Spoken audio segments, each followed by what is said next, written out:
Yon. Mainit na tanghalian sa atin mga men. For today's vlog, magluluto ako ng pangmayakayang ulam. Buttered garlic seafoods. Magtunaw lang tayo mga men ng 100 grams na na butter or 3.5 ounce nakalagay dito. Ayan. 3.53 ounce.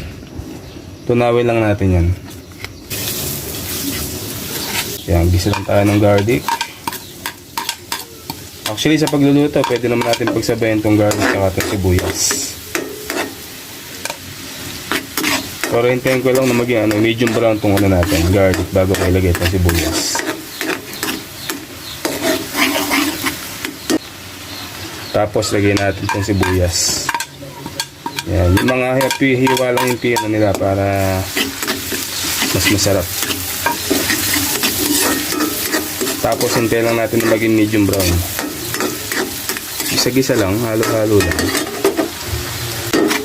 Gisa-gisa lang hanggang sa maging brown ang ating bawang. Buttered garlic seafoods. Pagkain daw, ulam daw ng mga mayayaman. Try natin. Medyo magastos nga din. Paminsan-minsan makapag-ulam naman ng masarap. Bale, itong hipo na to, itong sugpo na to, binabad ko ng 10 minuto sa may soda o Sprite. Tapos itong soda na pinagbabara o itong Sprite na to, pwede din natin ilagay dyan pandagdag ng ng sauce nya. Lagay tayo ng mga 2 kutsarang tomato sauce. Tapos 67 pesos na oyster sauce.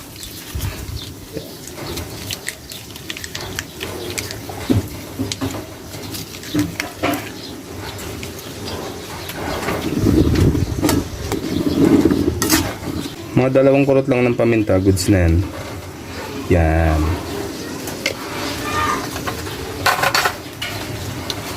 Iodize. Add lang din tayo ng iodize, pang palat. Pwede rin naman dyan, patis gamitin. Pero mas pinili ko, iodize na lang. Lagay natin itong cornstarch, pang palapot ng sauce natin. 2 tablespoon lang to, tapos mga konting tubig lang.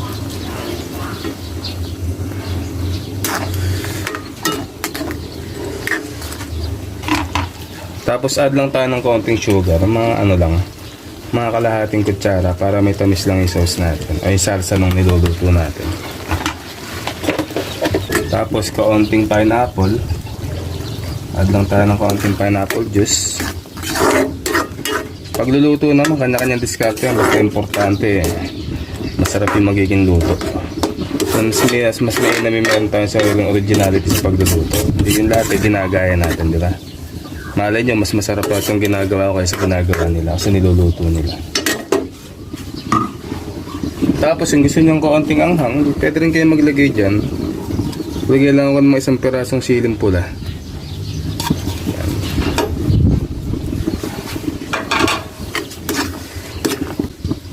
Tapos kapag okay na, pwede natin ilagay dyan itong alimangang babae, sabi nilang bebe, at saka itong tahong. Saluloy lang natin yan. Itong alimasag natin, hindi ko na siya natin sa gitna. Masigod siya. Para challenging kapag kakakainin, diba? Add pa tayo ng konting water para hindi naman siya ganun kalapot.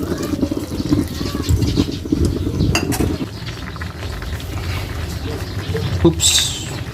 Uyo? Kita nyo naman, yung salsa pumapasok sa loob ng tahong. Yan ang the best dyan. Tingnan natin.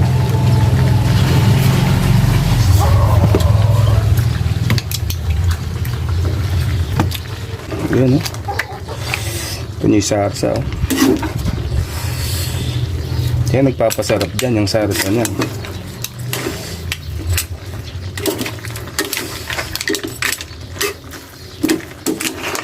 Ayos na yan. Goods na yan.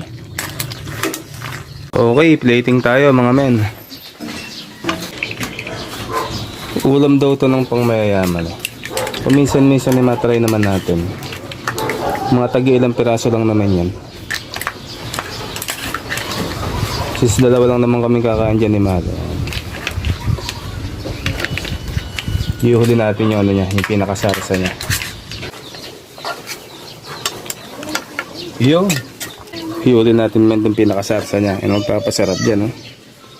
Masarsa palang ulam na. Mas masarap dito yung naglalaban yung ano niya. Yung alat, tamis, anghang. Tapos medyo merong konting ano. Yung asim ng Del Monte nilagay kanina.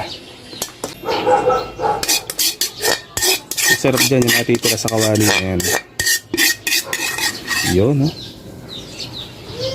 Tapos budburan lang natin mga men ng leek sa ibabaw. Yan, para meron naman siyang konting gandang tingnan. Yun. Pagkaganti ulam, ewan ko lang ako. Sigurado siraan diet ni Mahal dyan. Siya naman kauli-huli ang ayaw.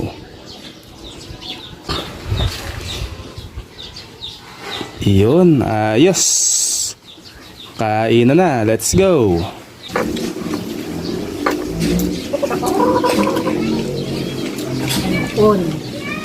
Kaya masala, anak man. Kain tayo guys, kain tayo mga men. Good.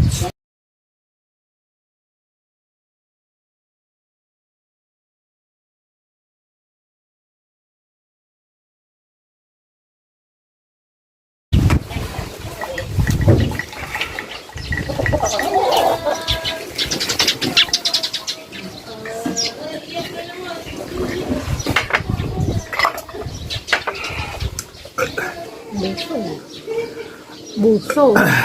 Thank you po Lord.